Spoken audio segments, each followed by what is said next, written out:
Non sería a única vez que Ceferina atraía a atención de algún infeliz. O de Marrolas non foi por amor romántico, senón por atopar nela unha alma caritativa.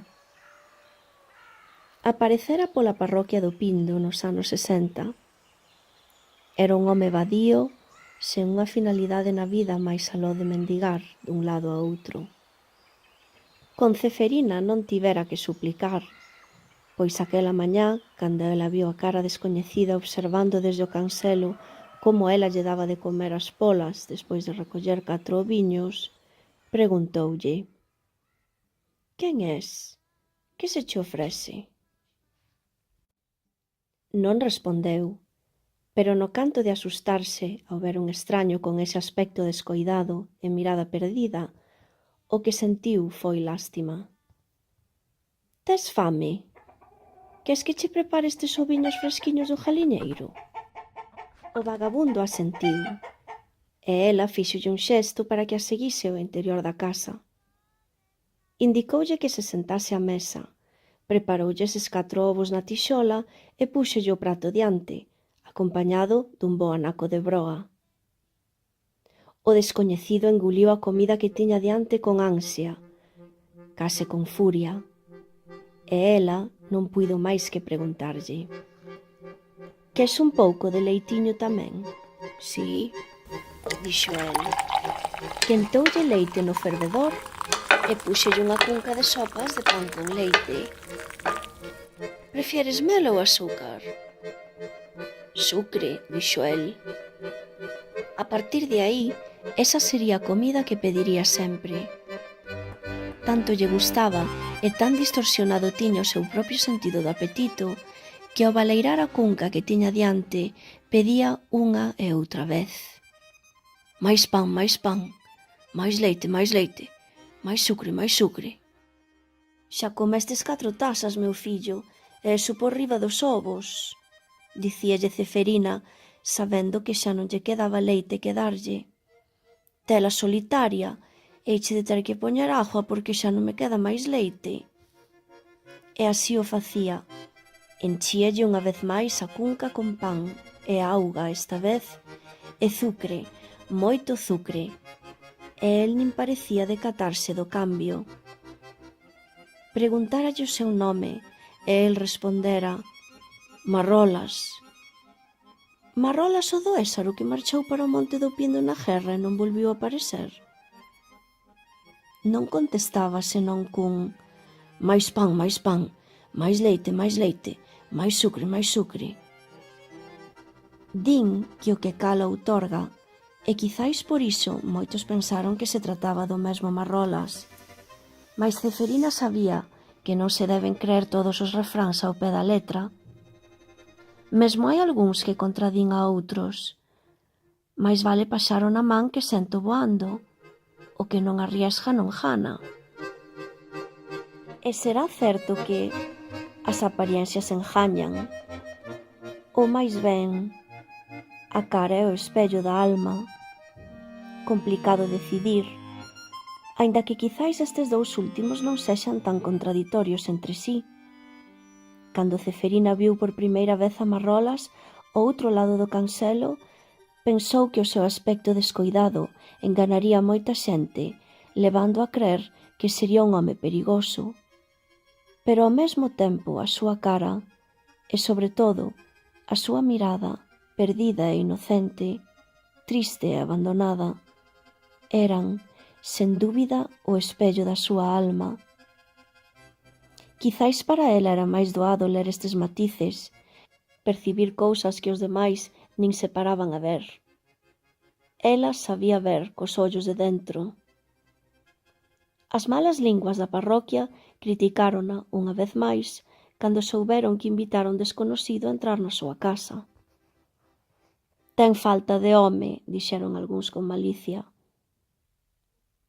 Estaba feita este tipo de comentarios e non ía permitir que fosen un impedimento para seguir dando de comer a ese pobre home cada vez que este pasaba pola súa porta. Marrolas tiña daquela sobre 50 anos, pero nela espertaba o seu instinto protector, case como dunha nai. Vía nela un neno sen maldade, unha alma simple e pura. Non foi a única, pois outras persoas do Pindo e arredores tamén axudaron ao pobre home e mesmo lle deron sepultura no cemiterio da parroquia cando morreu. Este Marrolas non fora o mesmo que, por desgraza, rematara os seus días en Hartheim a mans dos nazis. Pode ser que, ademais do nome, Manuel, de alcume Marrolas, os dous homes tiveran en común outras cousas, como que quizáis compartiran experiencias xuntos durante a guerra, ou que a saúde mental de ambos se vise afectada por tanto sufrimento.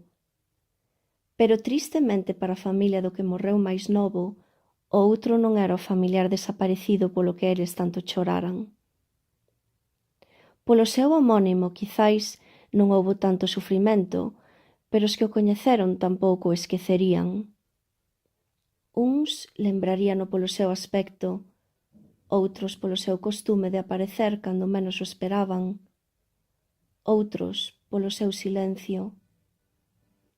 Ceferina lembraría del sobre todo a súa voz, triste, igual que a súa mirada, pedindo algo tan simple como o pan, o leite e un pouco de sucre co que edulcorar, quizáis, unha vida marcada por aqueles días amargos do pasado.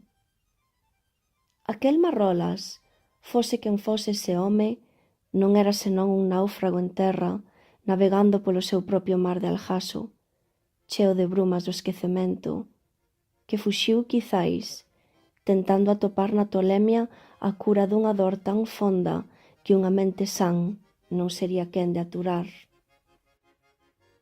Era un de tantos homes e mulleres vítimas dunha morte en vida, na que o asasino chumbo das balas foi sustituído polo frío ferro da escura memoria.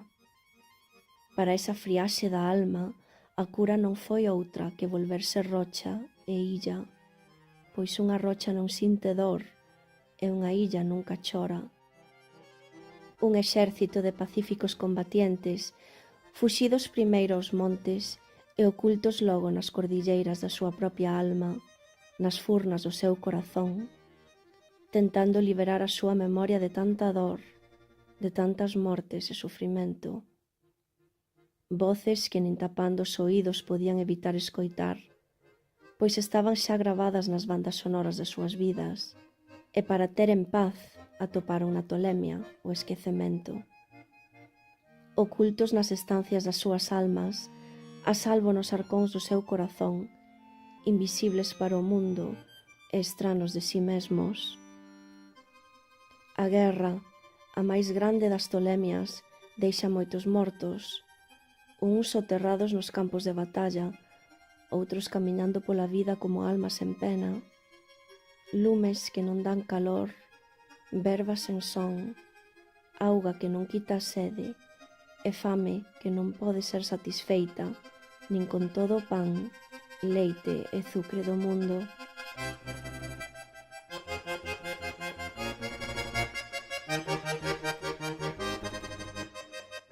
Batallas loitadas polos perdedores da meirande das guerras.